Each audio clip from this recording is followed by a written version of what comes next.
Hey there, beautiful people. Welcome to the Healthy Catholic Moms podcast. Welcome to today's episode. I'm so happy you are here with me. Thank you for being here. So, I hope you're having a great December so far, a wonderful Advent.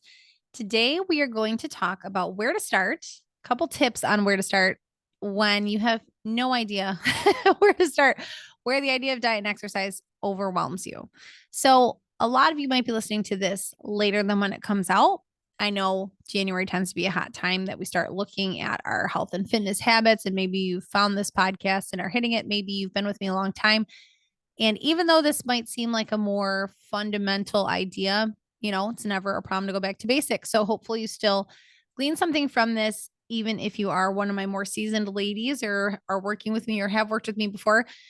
This episode is really what I would tell you and what I do tell people if I'm talking with someone one on one who just has, really no idea where to start with what is healthy, what is not healthy. We get into a lot of nuanced topics here about like what kind of protein is best and, what an exercise split should look like, push, pull legs, etc. Now, for the person who's like, I'm not really doing much right now. And maybe you've even been listening to the podcast a while, but you haven't really applied anything yet. And you're like, Brittany talks a lot about macros. Brittany talks a lot about strength training, this, that. Like, what do I do? And maybe sometimes when we hear so much, we are too paralyzed to actually start enacting anything. And I know I'm guilty of this sometimes when I listen to different business podcasts. I just listen. I take in and I don't take action on sometimes because I can't yet. Like I can listen when I'm doing dishes or doing laundry, but I don't have time to sit down and like fix my website homepage. So I hear all these tips and I can't employ them. And then I'm just taking in more and more information and I'm not employing, and then it just goes nowhere. So if that's been you and maybe you've enjoyed listening to this podcast, but haven't really pulled the trigger on anything yet, and you are like, well, I will like figure out macros eventually, or I will do this, or I will do that. I just want to give you 4 places you can start today. And I want you to focus in this order. Like they are in a particular order today. For the first 2 steps are exactly where I want you to start. And you can get so much healthier just with the first 2 steps. The next 2 are a little bit, will increase your health even a little bit more. That's before anything else. So I'm not talking about macros today. I'm not even talking about protein and water today, even though all these things are important. And I hope you go back through our big plethora that was redundant of me, but whatever. Our abundance of resources on these topics, both on my website, in this podcast, on my Instagram. I'm sharing this stuff all the time on my email list. If you're on my email list, if you want to be on my email list, you can go sign up on the homepage just by clicking on the opt-in, or you can email me, Brittany at healthycatholicmoms.com, and I'll add you. We have tons and tons of resources and information. But like I said, sometimes too much information can paralyze us. So if you are newer to working out or fitness or anything, like you're just interested, you haven't dipped the toes in yet, or if you're a veteran who needs to kind of get back to basics, number 1 is to just focus on cutting out highly processed foods. So you are not worrying about carbs, fat, protein. You are not worrying about calories.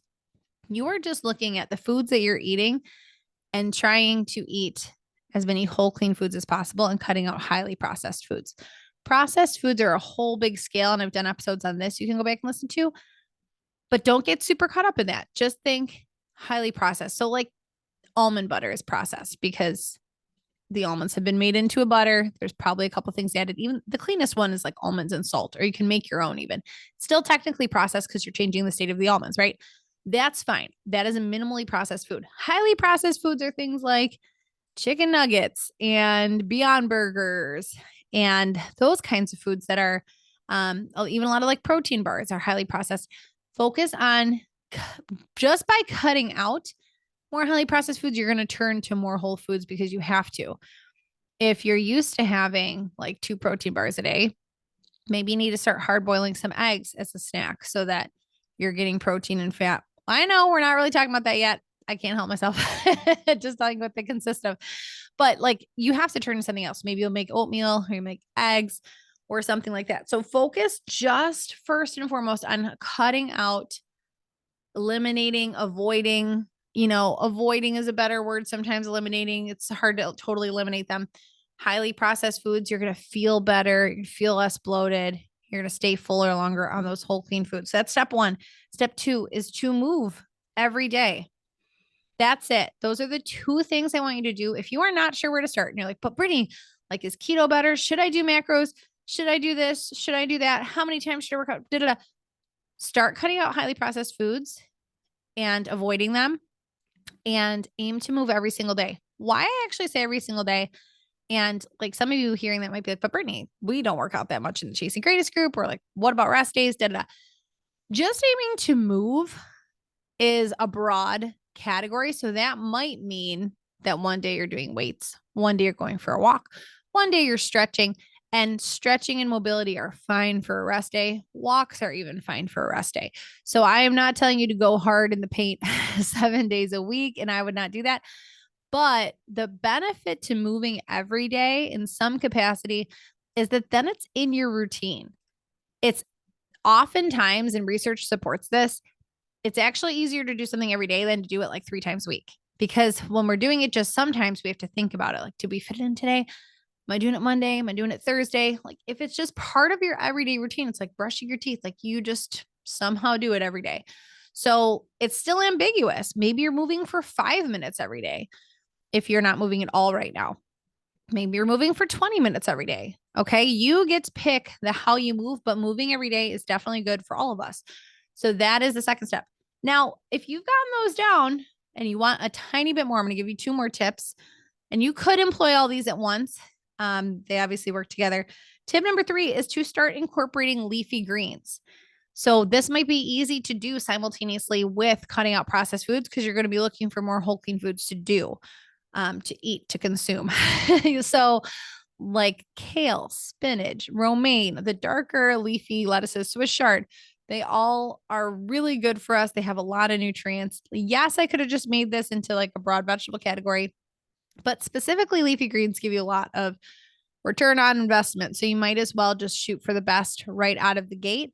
So if you're swapping out some chicken sandwiches, that are highly processed, or Beyond Burgers, maybe we are looking at having a big, beautiful grilled chicken salad on a huge bed of lettuce that, knocks out a bunch of servings of that in one shebang. That's what we do a lot around here. I try to incorporate vegetables with both lunch and dinner, but dinner I always make sure is a hearty, at least double serving of vegetables to make sure we get it in for the day. Because also I know, like, my husband has to eat lunch on the go and breakfast and lunch on the go. So he's doing a lot of handheld things like wraps.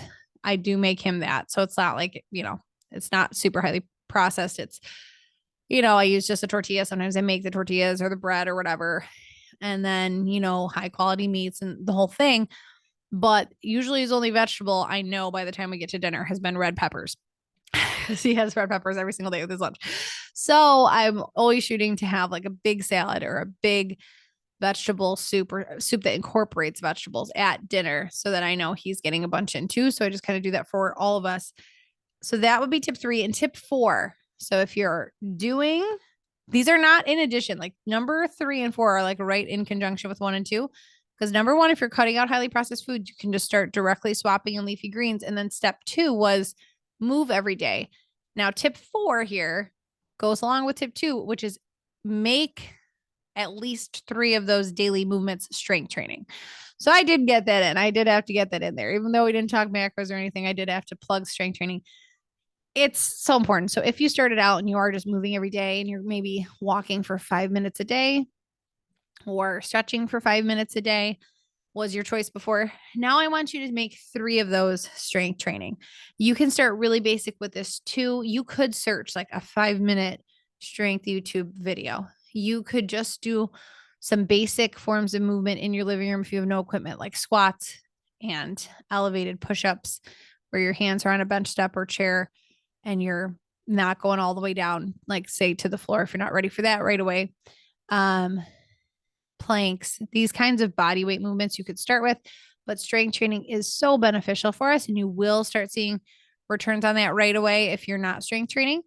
So getting that going in there is an excellent place to start. Again, we have not gotten nuanced at all today. We have not talked macros. We've not talked specific strength training things. It's just getting the movement going as part of your habit, because that's what, when you're overwhelmed with where to start, sometimes we can dive too much into the research of things like, okay, well, keto says this, or well, this says this. I know I keep going back to keto because it's still what I hear a lot from people, but and then we just get like stuck in the research phase too, where if we just start with the habits themselves, I think that's really helpful, because even once you decide what the quote unquote the best nutrition plan for you is, or the best workout plan is, you still have to figure out how to start doing it.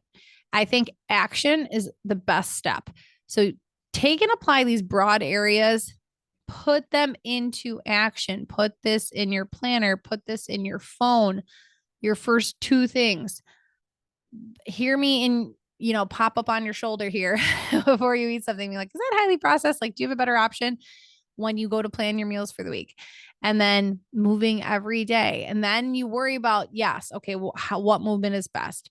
How do I finesse this? That's, progressing down the journey, but start with the action, start with the movement, start applying the habit, and we'll take it from there.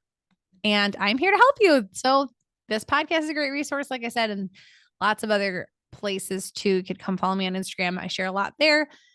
And obviously we have a lot of programs and things like that that might be a good fit for you as you continue on. But this is a great place to start. All right. I hope that was helpful for you. Next episode, we're going to chat about, it's going to be a quick little down and dirty episode, I call them, where I just give you some things. And next episode, that's going to look like giving you a snack list, a grab and go snack list for this busy holiday season. So these will be things like you can stash in your bag, in your purse, in your car, in your home, that are minimal prep that you could just get right to business with. Okay. Cause it's a busy time and snacks are great to keep our blood sugar high when we are not high, but even not high, even when we're out Christmas shopping or running errands or whatever, going to Christmas concerts and things. It's nice to just have things around. I know I like to try to make lots of homemade things like muffins and energy balls and whatever, but sometimes we've got to rely a little bit more on store-bought things in the busier season. So that is next episode. I will talk to you then. I hope you have a great rest of your day.